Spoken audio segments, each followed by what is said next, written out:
Cover your ears!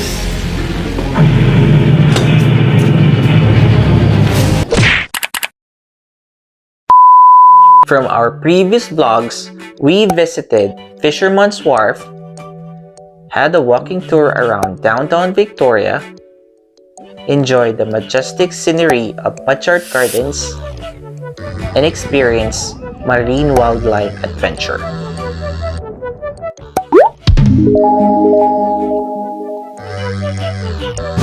But this time, our next trip is at Britannia Mine Museum. Ulang umaga, day 4 na natin. Magmimina kami ng gold. Britannia Mine Museum is located at Britannia Beach in the province of British Columbia. It is approximately 45-minute drive or nearly 52 kilometers from Vancouver. The museum includes underground tour, historical exhibits, gold panning, and the award-winning films such as Groundbreaking and Boom. The museum admission fee is $34.95 for adults, $31.95 for seniors or students, $28.95 for youth ages from 13 to 17, $19.95 for children, and 3 for 4 years old and below. Family rate is $125 Canadian dollars, including 2 adults and 3 children. Tax is not included yet. You are just early, too early for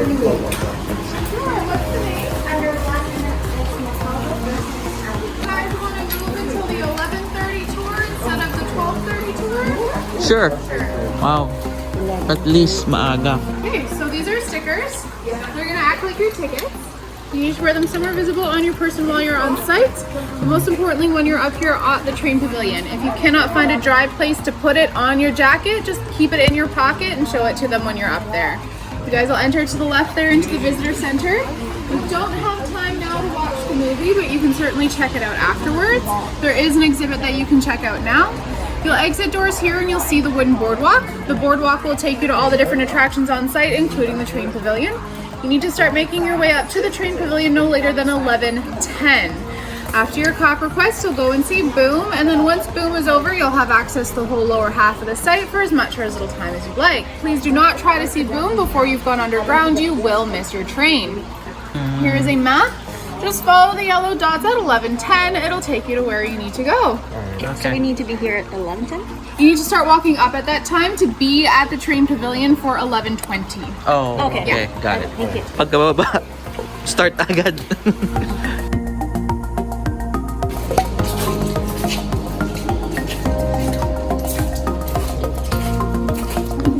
Wow.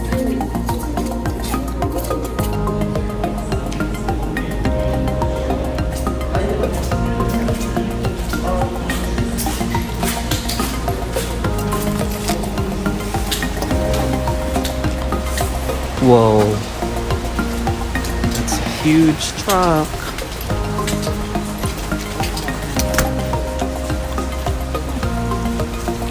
Go.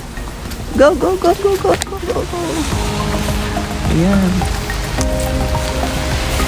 Ang taas. Grabe.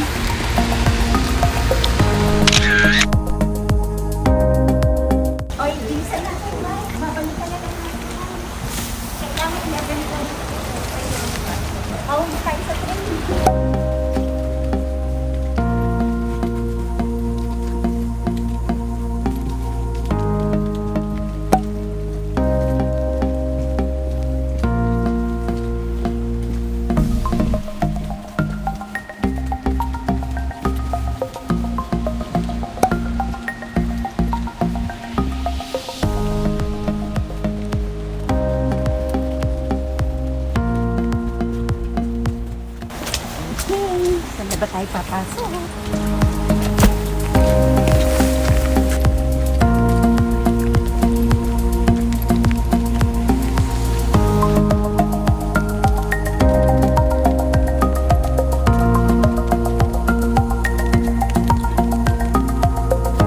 Ganda sana kung hindi maulan, no? Kaya nga po eh, dagat. Underground. Maulan. Sige, maunti.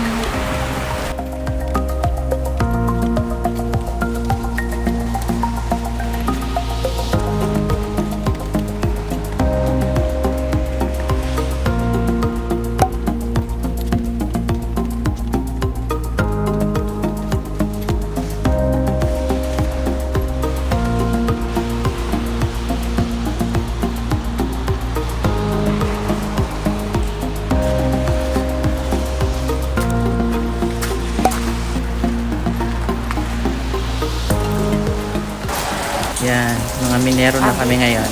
Si Abby. Ang liti makita si Abby. To Britannia, everyone, my name is Mariana. I will be your guide and your shift boss for today. Before we get started underground, we have some safety rules I'd like to go over. The numbers underneath your feet today are your work crew stations. These correspond with staff on our train as well as the underground. Once you find your numbers, stay nice and tight with your work crews today. This just ensures we can remain 2 meters apart from all crews as well as myself. And as we are traveling underground, make sure you're keeping that 2-meter distance as well. Once we enter the tunnel, hard hats and face coverings do have to be on our faces and heads at all times. When we're sitting on that train, arms and legs inside the train capsule at all times, so we keep all our fingers and toes on our bodies today. And then as you're walking underground, make sure you're very careful of your step, lots of things to trip on under there. And lastly, we do have some working equipment today that'll get pretty loud, but I'll give you lots of warning. You just gotta cover your ears however suits you best. There is one particular reason that we love copper so much. Can anybody tell me what that is? Conductivity? Yes! Conductivity! It's one of the best conductors known to man! Now for us here for Britannia, we found this rock in 1888. And we're gonna head underground to see exactly how we explored our mountain. And then once we discovered there was proof, how we got to work and made this mine one of the largest copper empires in the entire world for its time. Are you ready to go underground? Yes. Alright. So we're headed to the back of the train.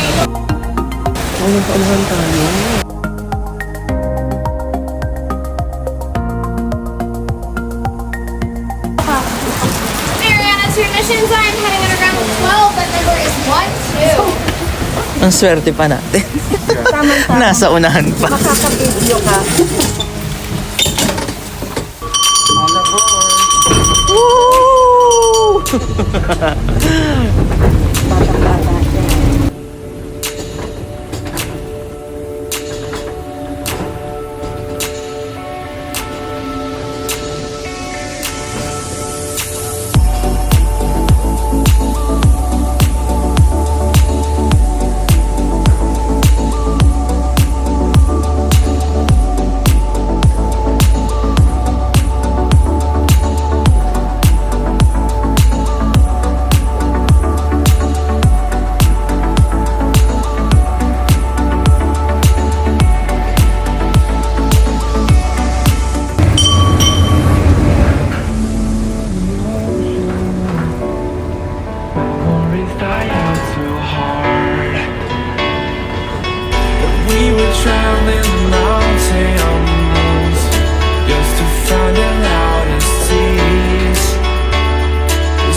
All you dreams. We have a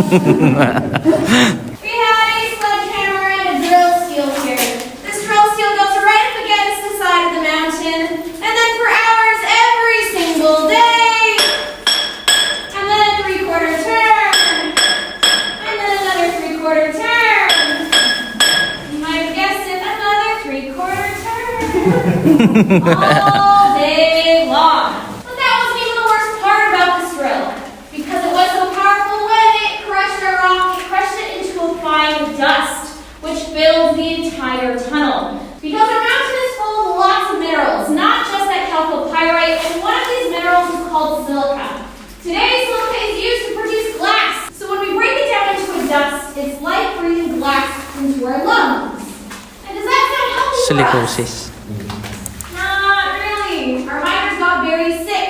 You contract a disease called silicosis after breathing silica dust in for years and years. If we hadn't closed down this mine, we'd still be using that jackleg drill to this day. Nearly 100 years after they were invented, these excellent machines here are still used all over the world in small mining operations. Which is why this one still works, and I'm going to operate it for you right now. But this is our first loud noise. I need everyone to cover up their ears nice and tight. All right, air compressors on. We are going to have a loud noise in 3, 2, 1.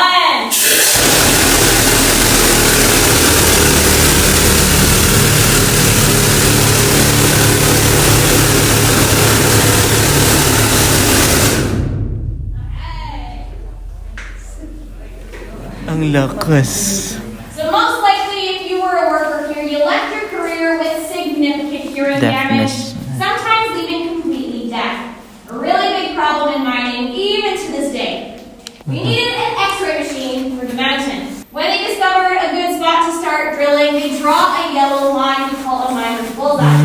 We're keeping that 2-meter distance between workers as we travel. Follow me. Alright, worker 5, you're all the way up left-hand side there. All the way to the end. Essentially, it's just a metal box. No windows. We stuffed 12 miners inside this metal box with all their equipment. And then send them into the mountain for a 45-minute ride in complete pitch black darkness. Wow. And once you get out of your train car, it doesn't get any brighter. We didn't have any overhead lights in our tunnels. Wow. Now I'll show you what we use, but I'm going to bring us into the dark first. If anyone gets nervous of the dark, just remember there's always a light at the end of the tunnel. It's the only cringy joke I have today, I promise. We're going to go dark in 3, 2, Oh my god. Oh. In the early years here at Britannia, all you had to use was a simple candle. Wow. We stick this right into our tunnel wall. And then we leave it there and get to work for 8 hours every single day. Wow. We couldn't find anything for 15 years. 15 years they had to use candlelight to try and locate their pile of rock down here. Eventually, though, we found something else that was a lot better. We brought in a carbide lamp. Now, calcium carbide goes into the bottom of this lamp here. Water goes into the top. When they mix together, they form what we call acetylene gas. Back in the day, acetylene was great for lamps. It burns very bright, so it was wonderful for lighting our way. But today, acetylene is not used for lamps. Does anybody know what we use acetylene for today? Lighting torches. Yes, blowtorches and welding. A lot better than the candle was. But of course, there are some issues with this. Issue number 1, you have fire on your head. Already a bad idea. But it was a lot safer. We finally introduced battery-powered light into our tunnel. But the problem with our battery pack is that it is massive. This is a lead-acid battery pack. It also means that this is really heavy. This one weighs about 7 pounds, which doesn't sound like a lot, but that is the weight of a newborn baby. So it's what we mostly used until we closed our doors down. No, but it was a really hard job. Do you want this mine to reopen? And do you think that your neighbors in the city up in Squamish, Whistler, or here at Britannia want a mine in their own backyard again? Probably not. So, if not at our mine, whose mine then?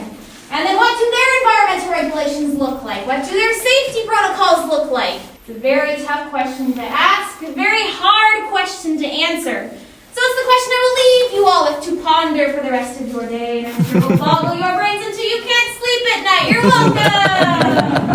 Just kidding. We do have one final tradition we have outside of our tunnel here. We're going to be blowing our shift whistle. Our shift whistle here was used to signal that all the workers coming out of the tunnel made it out safe and sound. Copper na to yata. Naninilaw eh.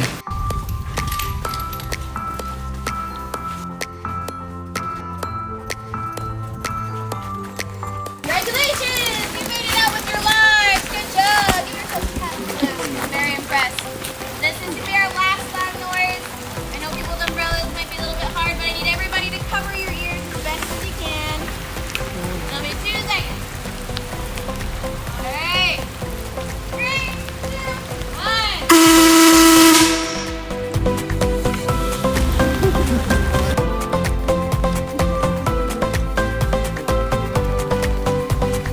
Yun na yun. May nabitin ako. Ano to? Ang laki nito. Bunto. Hindi, ito ang building na yun, oh. Mamaya Yan yung puntahan mamaya, natin boom. yan. Ah, si Boom. Oh, ganun siya yung pagit. Wow. Kaya pala malamig. Alright, once you get to the end of the line, hard hats go right into this beautiful silver bin. And then over around down this way.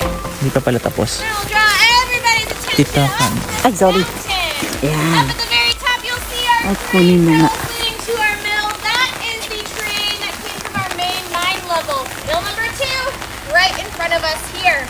But you may notice it's not there. Even though mill number 2 was excellent, there was one small problem. There was a small, teeny-weeny little fire that managed to bring the entire building burning to the ground. Mill number 3. Now we produced a video, and with some special effects, we can actually bring our mill back to life so you can see what that processing plant did. We're gonna head down this way.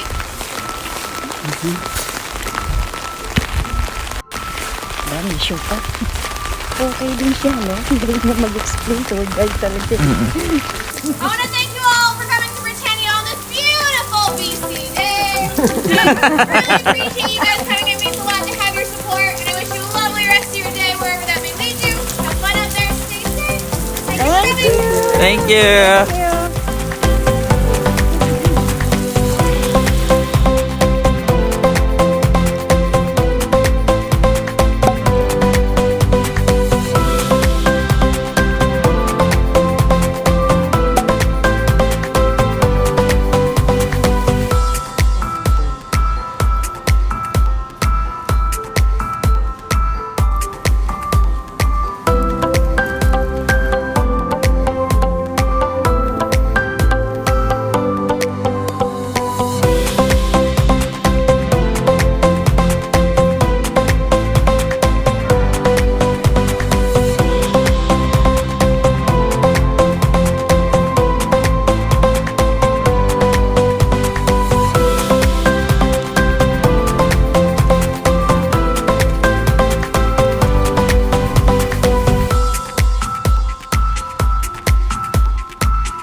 Kanilang locker room. Ay, yung bag, oh. Ang kanilang headlight. Ang damit.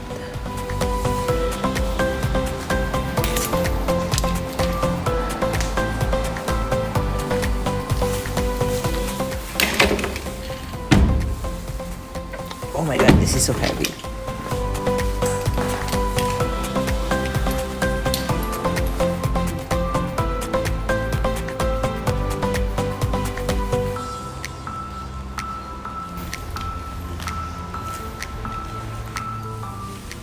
Copper sulfate. Blue pala yun.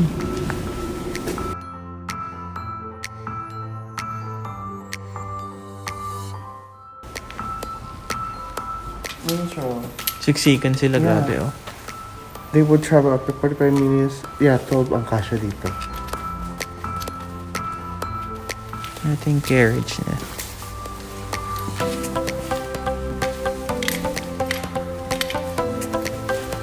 Ambulance car.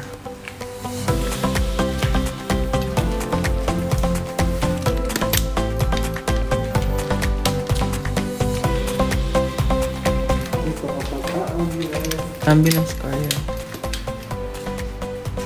Making machine na.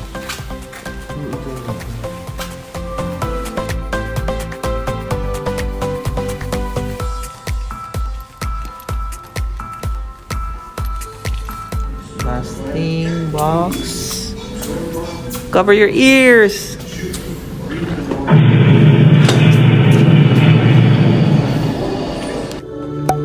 The Britannia Mine was a massive operation with a tunnel system running deep into the mountain. 210 kilometers of tunnels. Yes. There were vertical shafts that stretched from 1,300 meters above sea level to 650 meters below sea level. So, what you're gonna do, you dip, get a little bit, You shake. Dip it.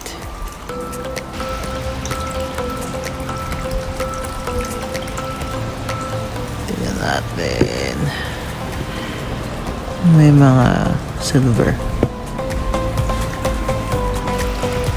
Like that. Thanks. So they have a souvenir shop here. Jewelries. Ang ganda ng stone. Dalawa. Of course, rep magnet. Everything is metal. We're gonna say goodbye to meal number 3.